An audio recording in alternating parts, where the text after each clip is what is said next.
Next exercise देखो, ये to identities हैं आपके पास। Integration of e a x sine b x plus c d x is equals to e a x a square plus b square a sine b x plus c minus b cos b x. Similar way में आपके पास यहाँ दो identities exist करती हैं। एक ये identity आपके पास है, और अगर हम इसको 0 to इन्फिनिटी इंटीग्रेट करते हैं तो उसका रिजल्ट आपके पास क्या आता है, ये। ठीक है, इसी के बिहाफ पर आपको मतलब फर्स्ट एक्सरसाइज में जो आपने कॉन्सेप्ट पढ़ा था Fourier transformation of cosines and sine transformations, उसी के बिहाफ पर हम इसके क्वेश्चन सॉल्व करेंगे। इसमें एग्जांपल्स जो हैं वो आपके मोस्ट इम्पोर्टेंट हैं।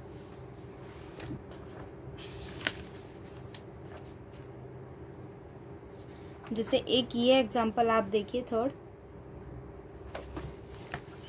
देखो क्या कहता है, फाइंड द फोरियर ट्रांसफॉर्म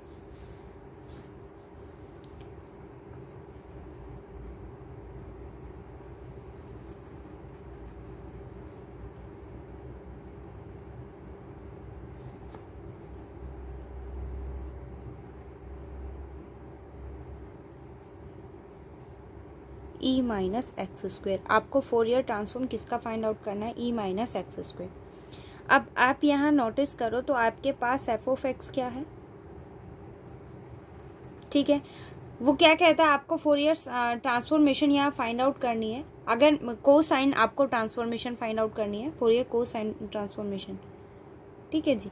अगर कोसाइन ट्रांसफॉर्मेशन फाइंड आउट करनी है, इट मीन्स इसी से हम उसको डिनोट करते हैं, कोसाइन को, is equals to F C F of X. मैंने इसको किसका नाम दिया, आई का, ठीक है। अब अगर आप यहाँ देखो तो हमारे पास जो कोसाइन या साइन ट्रांसफॉर्मेशंस जो होती हैं उनकी कंडीशंस आपके पास क्या होती है, हम वहाँ ये कंडीशन लेकर चलते हैं कि अगर आपको साइन ट्रांसफॉर्मेशन फाइंड आउट करना होता है देन एफ ऑफ एक्स, और आपके पास क्या आता है, E minus iota S x. हम यही क्या आता है, साइन एस एक्स आपके पास आता है। ये कंडीशन आपके पास होती है। अब आप यहाँ देखो तो आपके पास यहाँ दो फंक्शंस हैं। दो फंक्शंस का मतलब ये हुआ कि मुझे एफ ऑफ एक्स ये गिवन है, और अगर मुझे कोसाइन ट्रांसफॉर्मेशन निकालनी हो तो उसके लिए मैं क्या यहाँ टर्म लूंगी, कोस। देखो किसका नाम मैंने उसको दिया है, आई का। Then I equals to 0 to infinity E minus x square cos S X D x, ठीक है। अब आपको इसका इंटीग्रेशन करना है, बट अगर मुझे इसका इंटीग्रेशन किया है तो मैंने यहाँ देखो आपके पास क्या है, एक्स स्क्वायर। आप यहाँ ये आइडेंटिटी भी एप्लीकेबल नहीं कर सकते। सो मैंने यहाँ क्या किया, लेबनीज टेस्ट से इसको डिफरेंशिएट किया।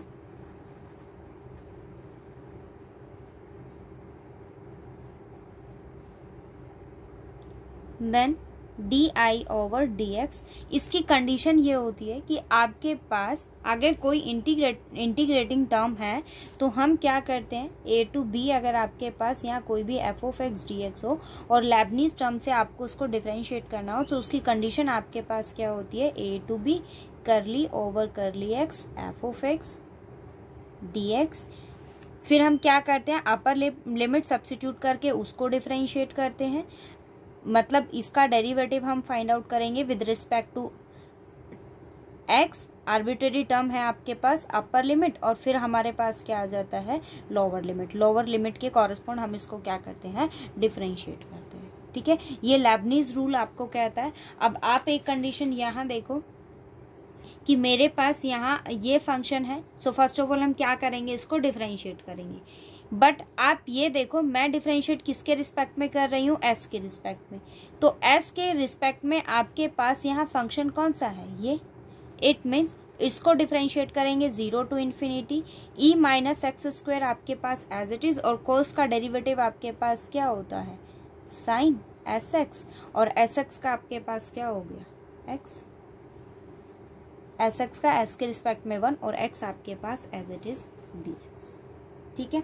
अब आप एक चीज यहाँ ये देखो कि अगर सेकंड कंडीशन हम इसको डिफरेंशिएट करते हैं, फिर आप अपर लिमिट सब्स्टिट्यूट करोगे तो वो 0 को अप्रोच कर जाएगा, और लोअर लिमिट सब्स्टिट्यूट करेंगे तो भी वो आपके पास क्या हो जाएगा, 0 को अप्रोच कर जाएगा। तो उसकी वैल्यू तो आपके पास वैसे ही 0 हो जाएगी। अब मैंने यहाँ क्या किया, 2 से मल्टीप्लाई किया और 2 से मैंने इसको क्या कर दिया, डिवाइड। 0 टू इन्फिनिटी 2 से मल्टीप्लाई किया, उसको मैंने इसके साथ रखा, x मैंने इसके साथ रखा, e minus x square sine s X D x. ठीक है, अब आपके पास ये है, 1/2 को मैंने बाहर रखा, मैंने अब इसका क्या किया, इंटीग्रेशन किया। अगर आप यहाँ देखो तो मेरे पास ये टर्म्स हैं। ठीक है, सो मैंने यहाँ क्या किया, इसको फर्स्ट फंक्शन लिया। अब आप इसका इंटीग्रेशन करोगे, डेरिवेटिव हम नीचे करते हैं इंटीग्रेशन में। सो ये 2x आपके पास 2x से कैंसिल हो गया, तो इंटीग्रेशन आपके पास क्या आया, साइन एस एक्स ई एक्स स्क्वायर आपके पास, इसका इंटीग्रेशन करेंगे, डेरिवेटिव माइनस 2x, 2x से आपके पास 2x कैंसिल हो जाएगा। ठीक है, अब नेक्स्ट टर्म क्या आएगी, माइनस इंटीग्रेशन ऑफ, इसको अगेन हम इंटीग्रेट करेंगे तो इसकी वैल्यू आपके पास क्या होगी, माइनस एक्स स्क्वायर। इसको डिफरेंशिएट करेंगे तो डेरिवेटिव आपके पास क्या हो गया, cos S x into s d x. और लिमिट आपके पास क्या है, 0 टू इन्फिनिटी। अब देखो, अगर आप यहाँ अपर लिमिट सब्स्टिट्यूट करते हो, सो E minus infinity is 0, 0 substitute करते हो तो साइन 0 आपके पास क्या हो जाएगा, 0। सो ये फंक्शन की वैल्यू आपके पास क्या होगी, 1/2। इंटीग्रेशन करना है मुझे एक्स के रिस्पेक्ट में, सो एस आपके पास बाहर आ जाएगा, क्या वैल्यू आ गई, minus 1/2 S integration 0 to infinity E minus x square cos S X D x. ठीक है, अब आप ये देखो, मैंने ये वैल्यू किसके लिए लेट की है, आई के लिए, मतलब आपके पास d I over d s, so d I over D x is equals to minus s/2, और ये आपके पास क्या है, आई। ठीक है, इस टर्म को मैं उधर ले गई, सो डी आई ओवर डी एस, और ओवर मैंने किसको रखा, आई को, किसके इक्वल आया, माइनस s/2। अब आप इसको इंटीग्रेट कीजिए तो ये वैल्यू आपके पास क्या फॉर्म करेगा, log i इक्वल्स टू, इसको इंटीग्रेट करेंगे तो क्या होगा, s²/2 माइनस s²/4, और कांस्टेंट हम यहाँ ऐड करेंगे तो वो वैल्यू मैंने क्या ले ली, log c। इसको उधर लेकर जाएंगे, नेगेटिव हो जाएगा, it means log s/c equal to log i/c equal to minus s²/4. It means you have I equal to c into e raised to power minus s²/4। ये वैल्यू मेरे पास किसकी आ गई, s की। अब आर्बिट्रेरी कांस्टेंट मैंने यहाँ choose किया, it means आपको किसकी वैल्यू को फाइंड आउट करना होगा, c की वैल्यू को। अब देखो मैंने यहाँ क्या लेट किया कि s आपके पास क्या है, 0। अब सब्स्टिट्यूट करो, यहाँ मेरे पास i है तो मैं यहाँ से वैल्यू को फाइंड आउट कर सकती हूँ। s को 0 सब्स्टिट्यूट करते हो, then cos 0 is equals to 1, cos 0 क्या हो जाएगा, 1। It means you have 0 to infinity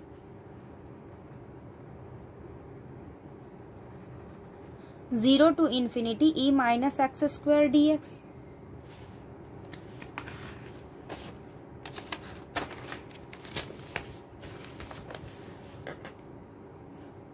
0 to infinity e minus x square D x. ठीक है, अब आप इसको इंटीग्रेट करो, मैंने यहाँ क्या किया, एक्स स्क्वायर को क्या सब्स्टिट्यूट किया, t। ठीक है, मैंने एक्स स्क्वायर को क्या लिया, t लिया, then you have 2x dx equals to dt, then dx equals to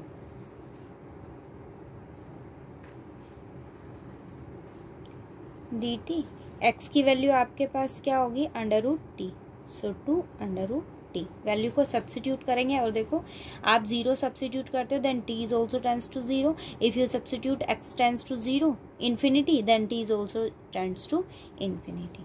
okay, तो वैल्यू मेरे पास क्या आ गई, 0 to infinity e raise to power minus t, and the value of dx is dt over 2√t। Okay, अब आप substitute करो, देखो इस टर्म 1/2 को मैंने बाहर रखा, 0 to infinity e minus T, T raise to power मेरे पास क्या हो जाएगी, -1/2। dt। अब आपके पास गामा n फंक्शन की वैल्यू क्या होती है, 0 to infinity e raise to power minus x into X raise to power n minus 1 dx। अब आप देखो तो ये कुछ ऐसा फॉर्म करता है, ठीक है। तो यहाँ वैल्यू आपके पास क्या हो जाएगी, गामा n होता है, ये n माइनस 1 है, इट मीन्स आपके पास जो x की पावर होगी हम उसमें क्या कर देते हैं 1 ऐड, ठीक है। तो वैल्यू क्या हो गई -1/2 प्लस 1, तो वैल्यू क्या आ गई gamma 1/2, and gamma 1/2 is √π over क्या है 1/2। तो मेरे पास इसकी वैल्यू क्या आ गया √π/2। इट मीन्स अगर आप सब्सिट्यूट करते हो किसमें, i में s equal to 0, if you substitute in i s equals to 0, तो देन यू हैव √π/2। ओके, ये वैल्यू आ गई मेरे पास i की, जब आपने क्या सब्सिट्यूट किया √π। अब आप यहाँ देखो मेरे पास इक्वेशन क्या है, ये आप सब्सिट्यूट करो ज़रा यहाँ पर, s इक्वल्स टू 0 हमने लिया है, 0 सब्सिट्यूट करते ही वैल्यू क्या हो जाएगी 1। इट मीन्स c की वैल्यू आपके पास क्या आ गई i, बट i हमने क्या फाइंड आउट किया अभी √π/2। तो मेरे पास यहाँ c की वैल्यू क्या आ गई √π/2, ये आपका सॉल्यूशन हो गया। ओके, वैल्यू को यहाँ सब्सिट्यूट कर दो, सॉल्यूशन हो गया। मैंने c की वैल्यू को क्या फाइंड आउट किया है √π/2 e raise to power -s²/4, ये सॉल्यूशन हो गया मेरे पास। ओके, तो जो भी टर्म अगर आपके पास अगर साइन या कोसाइन की मैं बात करूं तो वहां आप सॉल्यूशन इजीली फाइंड आउट कर सकते हो बाय डिफरेंशिएटिंग, बट यहाँ इंटीग्रेशन में आप डेरिवेटिव डायरेक्ट नहीं फाइंड आउट करोगे, वहां क्या एप्लीकेबल करेंगे हम, लेबनीज रूल।